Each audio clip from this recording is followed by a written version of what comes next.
This was before Me Too. This, like, you know what I mean? Way Before it before was Me safe. Too. Before it was safe to Mhm. say something. Before it was safe to fight back. Before it was safe. Yeah.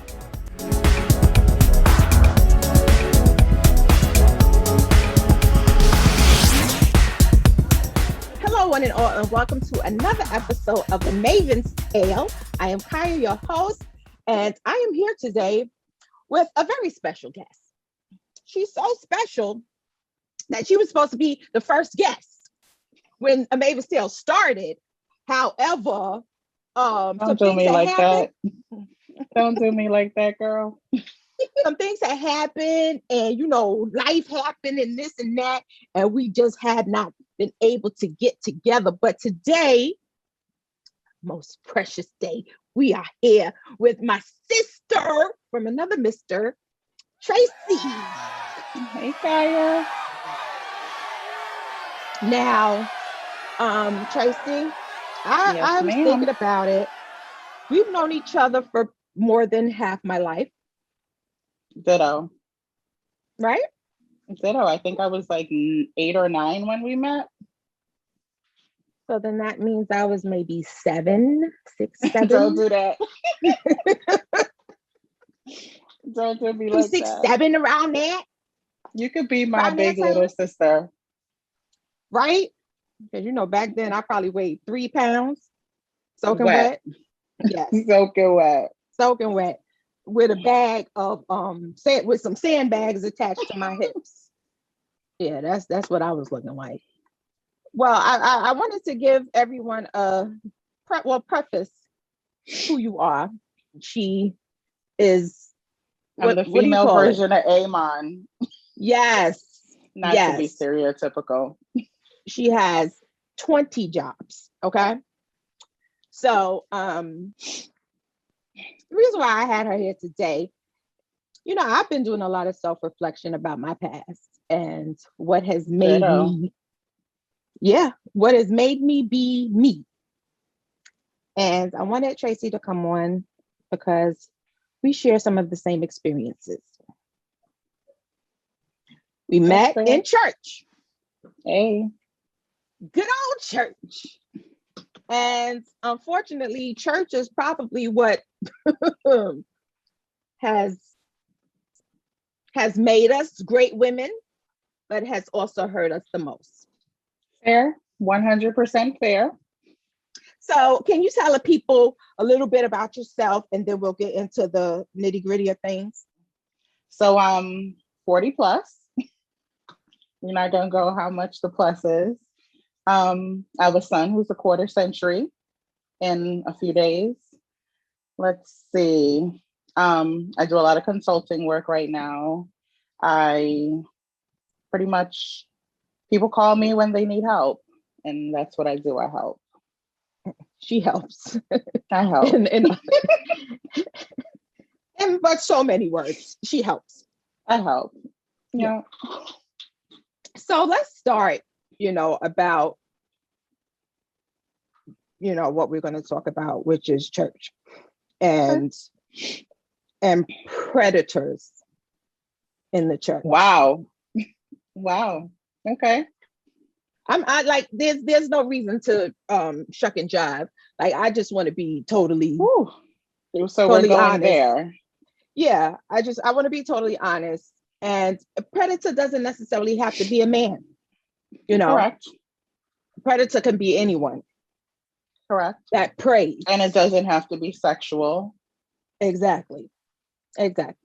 So how old were you when you started going to the church? 8 or 9 years old. 9. Definitely 9. I remember.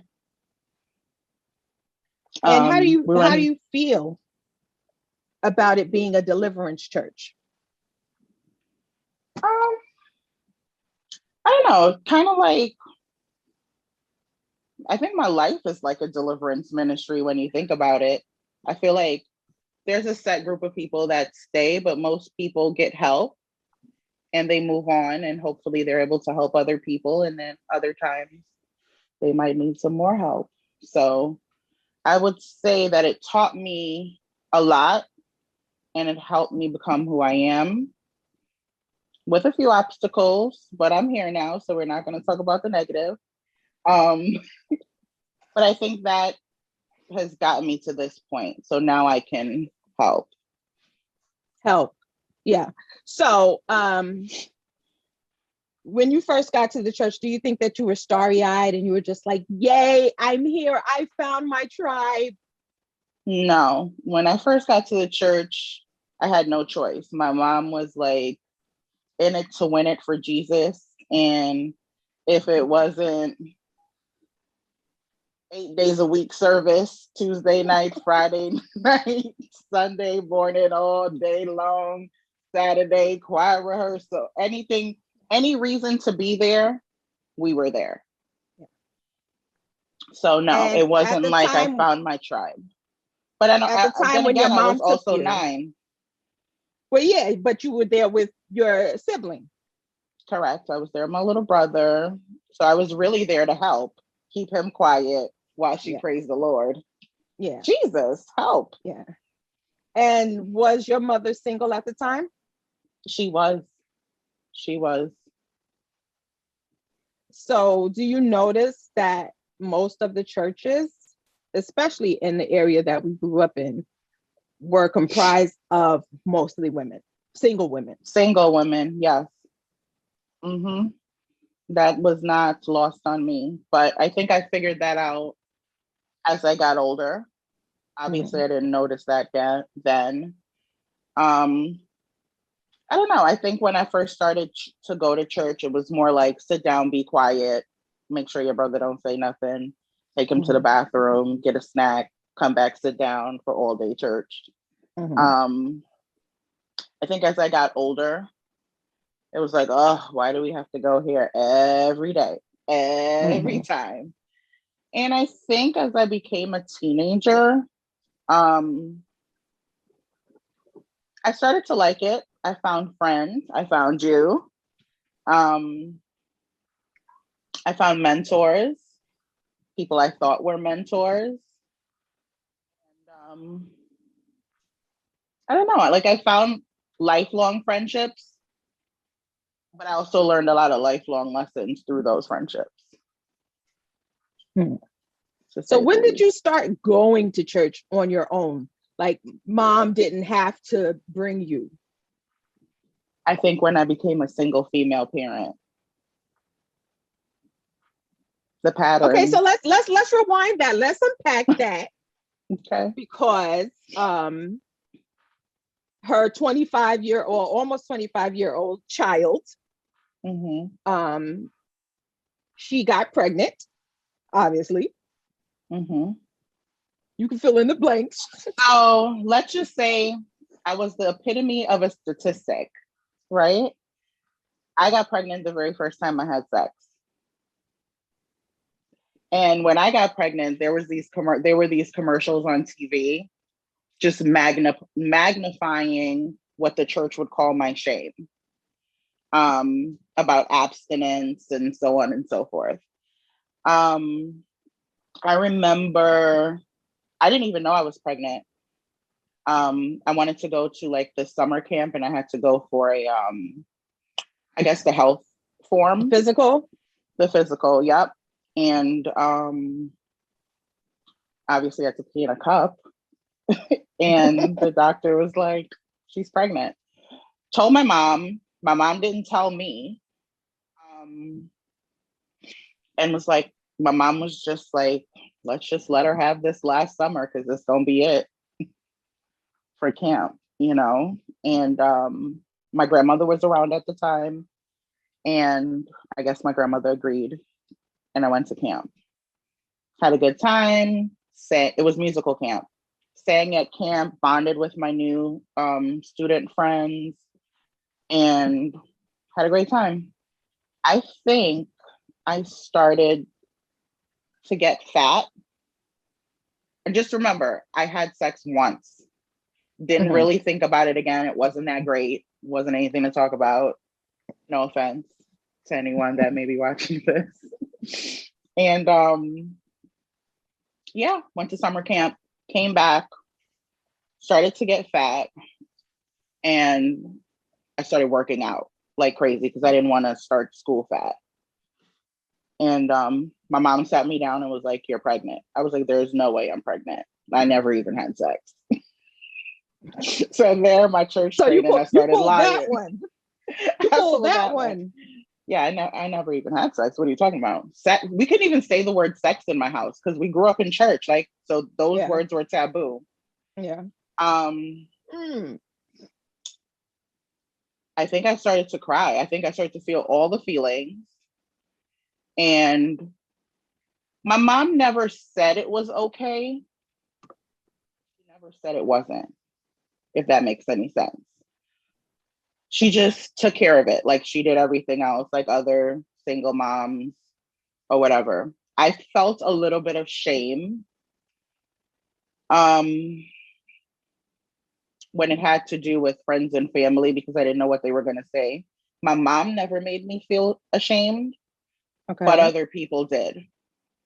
And by other people, I mean church people. So I think the way the story goes, the way I remember it, and I'm sure my mom will correct me if I'm wrong at some point. Um, she went to church, spoke to the first lady, spoke to the pastor. They said it was fine. Obviously, they didn't say it was fine, but they didn't make me feel like an outcast. They didn't banish Um, you. they didn't banish me. I think there was some level of pride in some sense that my mom didn't try to hide it, Mm. send me away, and then come back with a little brother or sister. That's the way it went back in the days. Mm-hmm. Um, Well, how old were you when you got pregnant? 15. Okay. So, yeah, long story, Jesus. So I said 40 plus. Now you know how old I am. Well, you With my said you were quarter 40 plus century. with a 25-year-old son, so they could do. All right, all right. Oh. I'm just kidding. Okay, so they didn't banish me. They didn't make me feel less than the pastor and the first lady. But there were other people that were oh too happy to make me feel that way. And I think I felt shame every time I came to church until maybe after I had my son. Now, when you said There that were people made you feel, they shamed you and stuff, what were some things that was done? someone asked me, was the baby for someone at the church? Bold face, a grown adult. Obviously, I felt like I had to answer, and to answer the question, no, it was not. Um, someone asked me if I can not hang out with the other children, like people my age. Like I would help out with like the younger kids. I obviously had a younger brother and little Mm-hmm. cousins and stuff that came to And church. you were motherly before you were a mother. I was always motherly. My mother Yeah. said that I did everything fast. You walk fast, you talk fast. I didn't expect anything different. But I know she felt a level of discomfort. Mm-hmm. But she did what, moms do. She made it Yeah. better. She made it okay. She took care of it. Yeah, so someone asked me, could I not be around their child?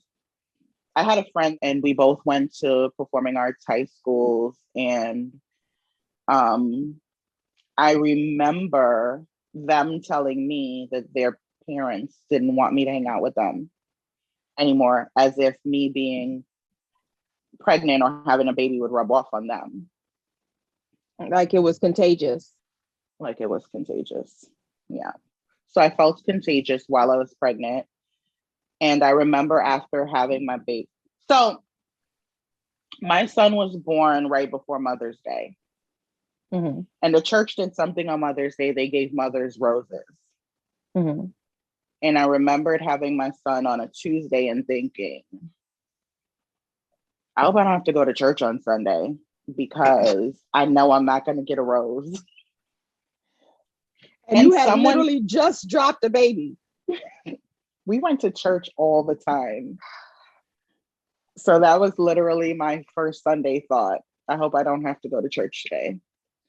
And then I know I wouldn't get a rose. The thoughts that go through your head.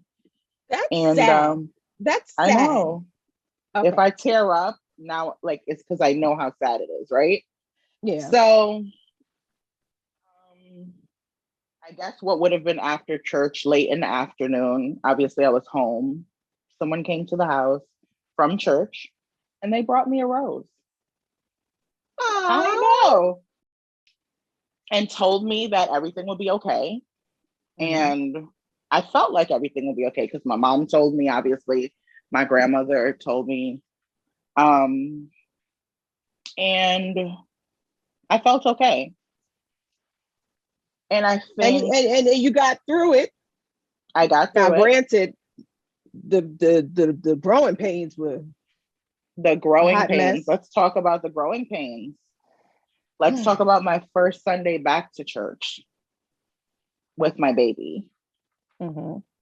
And 3 of the elders ushered me up at the altar call. So explain what an altar call is. They came to your chair? They came to my chair.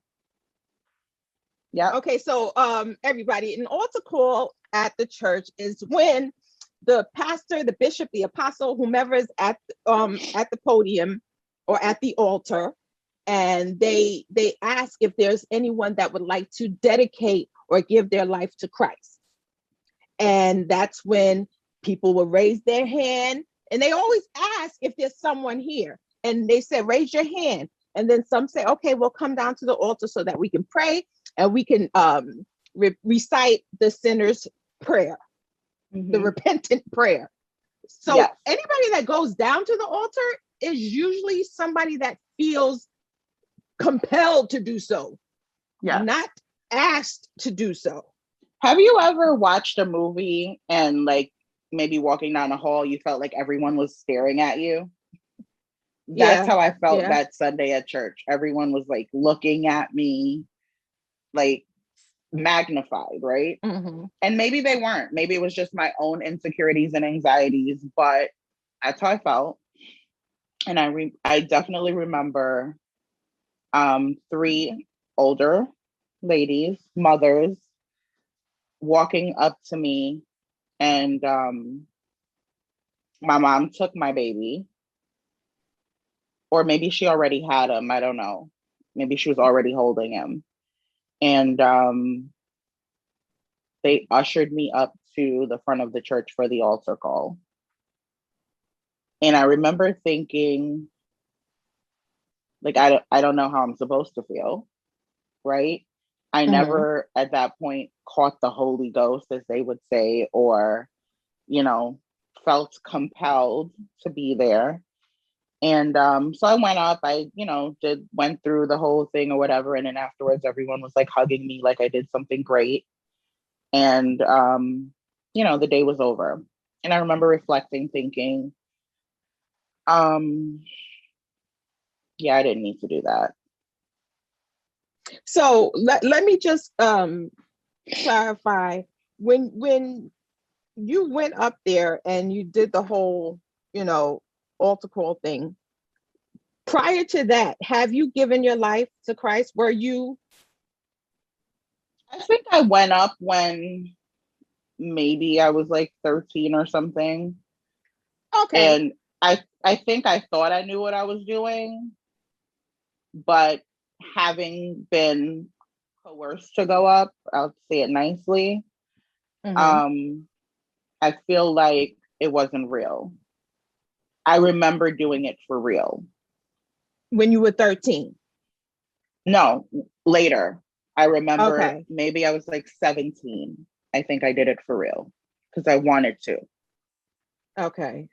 I felt like I wanted to be an example. I felt like I wanted to do things differently. I felt like I wanted to, be of service. I wanted to, I don't know if I wanted to give my life to Christ per se, but I definitely wanted to serve the Lord at church. Does that make sense? Yeah. Yeah. Yeah. Yeah. It makes a lot of sense. The whole, like, just who I am now could Mhm. never be able to stomach, because if anybody one were to come up to me and, like, gently, whether it be gently or, putting the hand in the back of the back, in the middle of the back, talking, get off of me. Like, what are you doing? Get I off of couldn't me. say that back then. I didn't know how to say that. So do you think that your mother told them to do it? Or do you think No, this was all no, on their own? nope. I think that was on their own. Girl. I don't think I looked at my mom at that moment. I think I felt shame. I felt the shame that they wanted me to feel, you know? But in defense of at church or church people, there were four women instrumental in making me feel safe, making me Okay. feel loved, making me feel like I can be of service. And it wasn't despite having a baby. It was Yeah. like, you know, because of who I was, because they saw my gifts, because they saw my talents, you know? So Mm-hmm. I felt inspired. And I was around 17 then, your mom being one of those people, um, when I felt like that's what I wanted to do. It felt like I was like 17 when I wanted to be of service and do it on my own and, be a part of ministry. Mm-hmm. I felt like I found my little niche at church. Um, Which was? um, Media ministry, I think. I think outreach. I think anything having to do with being of service, I guess, like I liked doing the TV and the radio stuff. I liked making the little tapes and stuff and talking to people all the time. I liked helping out with the kids, um, Mm-hmm. mothering. I liked being social, but I liked doing it behind the scenes. I didn't like being the person in front of the mic, hooting and hollering. I like being the person behind the mic. Not to say that that's bad. I'm just saying that was my niche. My niche I was got it. making sure everything was good and looking proper and being proper. And, maybe I was part of the problem. I don't know. But And what problem would that be? the predatorial problem, the problem of things looking a certain way, Okay. So bringing it back obviously, full circle. yeah, now you're 17 and upward. And Mm-hmm. obviously you have Mr. K, Mm-hmm. and you know, at this point he's everybody's baby, because everybody hold it, come, come, Everybody, what, yep. come on, come on, He was you such a know. good boy. Everybody wanted to Mm-hmm, hold him. He was the church's baby. mm-hmm. And the cutest little thing. Thank Now, you. I tell you, if I had, my sister's Don't too say old for it. him, and I don't know, but I'm just saying, you're little. I'm just saying. But so now, 17 and upward, now you have your groove. Now all of what you felt and the coercion up to the altar is in the past, and now you're operating in ministry.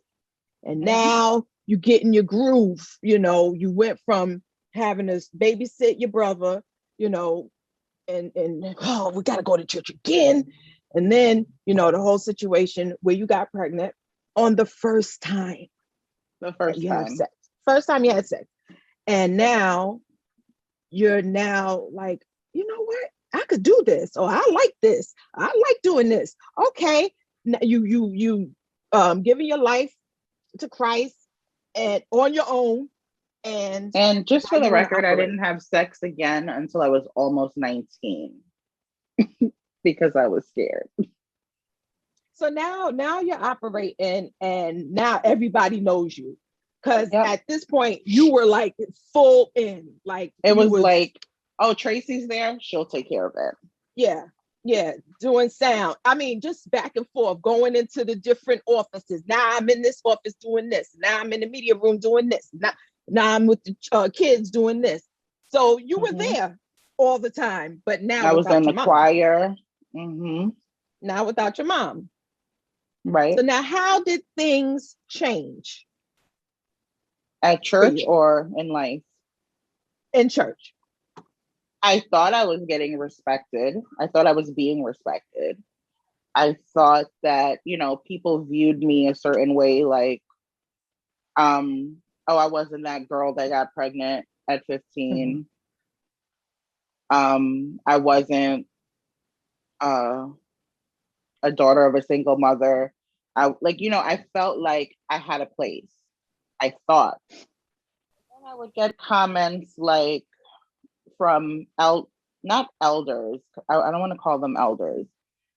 From ministers or just ministers, or even like the pastor's entourage. What do you call those people? Armor bearers. Armor bearers. Armor bearers. Yeah. Yep. Them. I got a couple comments like, "Oh, this one stands out because I turned 18." And someone said, "You're 18 now, you've already done it. So why not do it with me?" And I did a double take, like, what? And then I started to feel insecure again. I started to feel I felt like I don't know. I felt like I wasn't being of service, or maybe I was, but people weren't looking at me the way I saw myself, if that makes sense. I mean, and there were other things, but you saw yourself, that was the you first saw time. yourself being helpful, correct? But others may have interpreted that as being helpful. Yep. To the point where I even asked my mom, was I doing something wrong? Am I projecting a certain thing? Probably didn't say it like that then, but she said no. I had women in the church of a particular age saying things like, you should wear looser fitting clothes. Or, I was always statuesque. So there wasn't a lot of looser fitting clothes for me, I had one lady say to me one time, if you can't afford skirts that are longer, I'll buy you some. And she did. Were they Yes Lord skirts? Yes. Yes, Lord. you want to explain? Yes Lord skirts is skirts that come past your shin. And I even had a few ladies give me scarves to put, so my legs are long. I'm 5'10". You know what I mean? A knee-length skirt would fit me probably mid-thigh or a little above the knee, depending. And that was a regular knee-length skirt. And, I had an usher one time come and put a handkerchief over on my lap and pulled it down. As if you were sitting there with your legs cocked wide open. Correct. Okay. Just little subtle things that made me feel insecure.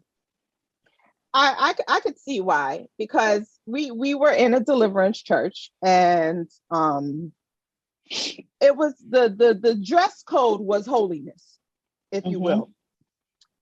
Now I don't know if it's still like that now, but the dress code back then was holiness. I think it's more come as you are in most churches, but back then it was pantyhose, opaque preferably, long skirts, turtlenecks, Yeah, yes, Lord. Look, I mean, if you were gonna wear earrings, they had to be modest. Everything had to be modest. Like even this right now is a little too much. Yeah, it's too much for, like where you going? Yeah. So how were how was this relationships that you had with some of the other ministers, if you will, or just men in the church, period? I think having certain people showed themselves to be father figures. Mm-hmm. And then I would say when you get comfortable with them, it wouldn't be fatherly. Let's just say my father would have never done half of the things that these people done. For example, don't do it. Mm-mm. What? No. I just, I'm not asking for blow by blow details, but like, because a lot of young women, they go into church and they're starry-eyed, honest. And when they see people that are ministers or on the pulpit, they don't even have to be like pastors in the church. They could just be a regular minister in the church, but they see people on the pulpit and they like deem them as like, oh my God, it's so-and-so or minister so-and-so. And they think of them as this almost deity. Yeah. So there was this one Jesus. guy that had a prominent city job. Mm-hmm. And a city job is like a sought after thing in New York City, especially when you're in a specific tax bracket back in the day. Mm-hmm. This is the 90s going into early 2000s. And I went to him and I was like, hey, how do I get a job in this specific arena? And they were like, oh, you have to take the city test, and then, your name gets called, number gets pulled, whatever, you go in and then you're set, right? Mm-hmm. So I'm like, how do I go about doing that? This person told me I can bypass all of that because they can get my name pulled. And he said if I gave them a special favor. Okay, did he want he wanted you to make him some of your famous dishes? No. Or baked goods? No. Special sexual favor. And I'm, trying to keep it a little PC because I don't know who's going to watch. But needless to say, I never got I already put a disclaimer at the beginning. Okay. I never got a city job. Let's just say that, because I never performed a special favor. And when you say special favor, do you think it was fellatio or no, it was fellatio? It was. He unbuckled his belt. Shut the front door and close the back one. Yep. Yeah. I remember thinking, who can I tell? And the person that I chose to tell was another father figure that I thought had my back. Mm-hmm. And they basically said that I misinterpreted, and I could never say that to anyone. Like, this person has a family, it would, disparage them. I couldn't say anything. And then I never looked at that person the same. Okay, so we can play devil's advocate. Do you think that in any way, shape, or form you misunderstood what was said to you or relayed to you by that said person? Meaning, when you asked them about the whole city job. He told me to suck his, literally. And that I have a son, and that he knows I know how, especially with those lips. So I don't know. Did I misinterpret? Well, you can't really misinterpret that. I'm at a loss for words right now. And then I stopped going to church for a little while after that. Because of that? Not so much because of that, although it was unexpected, although I was totally surprised and caught off guard, more so because of the person that I told. And then told me, just lay low and it'll blow over. So I did. So I did. And after that, did you see or work? Because when you were at the church, you were there in a capacity of not even during services. You were there like doing other stuff, working behind, like you said, behind the scenes. Yeah, I So would help. did I you? would literally help. So your mom was a prominent figure at church, and I would literally help her with everything. Like I thought I was her little protege. Yeah. I mean, she'll be able to tell you better, but you know, Did you if tell she, her? I didn't tell her because the person who I told was very good friends with her, and he told me, he was like, no one is going to believe that.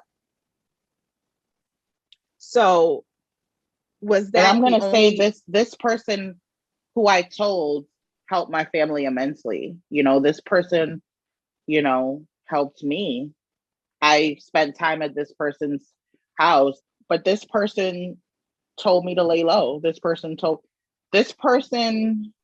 I thought was like my dad. And you want to know something that's so crazy, because you and I have similar stories. Both of our mothers with two kids came to the church, two young kids, single, Yep. no, broken from whatever relationship that they were in with, our fathers. And because of the fact that it's so, like, if you go and you just handpick any church, the majority of women there are single mothers trying to make something better for their kids. Thinking, okay, Yep. if they get into church, they're gonna, do right in school. I'll get some of these men to, be a father figure to them. I don't And think my mom or your mom necessarily, I think they were content in the lifestyle that they chose or whatever. I don't think they were necessarily looking for father figures for us. I no, feel not like looking, not looking for a husband, but meaning that we would have men in the church, like the pastor. mentors. To Yeah. yes, now not a husband or anything like that, but Yeah. just somebody that knows God and loves God, and if we get in trouble, I'm going to tell pastor, Yep. because I know in the same church, pastor was my father. Yep. You know what I'm saying? But you know, other people in the church, necessarily that's not the case with the other men in the church. At that point, I decided when I did come back that, maybe if I had a boyfriend Mm-hmm. or, get on marriage track, that I would be left alone, because it was the first incident that stood out that was so blatant, but there were other Mm-hmm. little things, you know, little things where people will be like, oh, that's a really nice skirt, sister. Really? You compliment somebody's skirt, a black skirt, a gray A skirt, man, a man. like it didn't have no designs on it. It There wasn't was like no no special there skirt. was no flowers, there was no flounce. It was just a skirt. Oh, okay. There were subtle things that I brushed off that became magnified when that happened. You know, I thought if I had a boyfriend that People would will leave you buffer alone. me, people will leave me alone. And then I got a boyfriend, Mm-hmm. and it didn't stop. Not only did it not stop, another set of problems started. How so? Okay, so it was the people that felt like I wasn't good enough to be with this person because I had a baby. Mm-hmm. So Um, people in the church knew the person that you were dating. yeah, they were in the church. Okay, They so were in the you church. started dating somebody in the church, same church. Mm-hmm. Someone in my age group, well respected. He could do no wrong. Mm-hmm. You know, I thought being with that person would buffer me, would help protect me. That person's mother told me one time I wasn't good enough for her son because I have a constant reminder of my shame on my hip. Yeah. You mean your pocketbook? No. The way you my wore your son, pocketbook? the way I carried, like my son went everywhere with me. Just like I went everywhere with my mom, Someone told me that person didn't deserve to be a father because he hadn't been a husband yet. He hadn't lived his life yet. So he didn't need to be somebody's father before he got to live his life. There were other girls that wanted this person for themselves, other mothers that wanted this person for their daughters, that would do things like bump me in the aisle or say snarky little comments or whatever. Mothers. People's mothers was bumping you in the aisle? In the aisle. Yeah. I must have been in the clouds. I must have just been floating on the clouds because I'm just like, when did all of this happen? Well, at this point, you just got married. You were either pregnant or had your baby. Like you had a different set of issues not issues, but a different lifestyle. You know what I mean? Like my life was like small fries. You were grown at that point. Living your life. I wasn't that grown. But we thought we were, right? You right. We thought we knew everything. We thought, girl, bye. So you had this man, and you thought that was going to be your covering. Because at the end of the day, that's all we're looking for. That's all a woman really wants. Yeah, is to be covered, And then an incident happened. And I told him about it. And he didn't believe me. An incident with another person in the church? A couple. A wife propositioned me for a threesome with her husband. Don't sip. Don't sip. A little parched. So at this point, now that I'm thinking about it, I'm saying all this stuff out loud.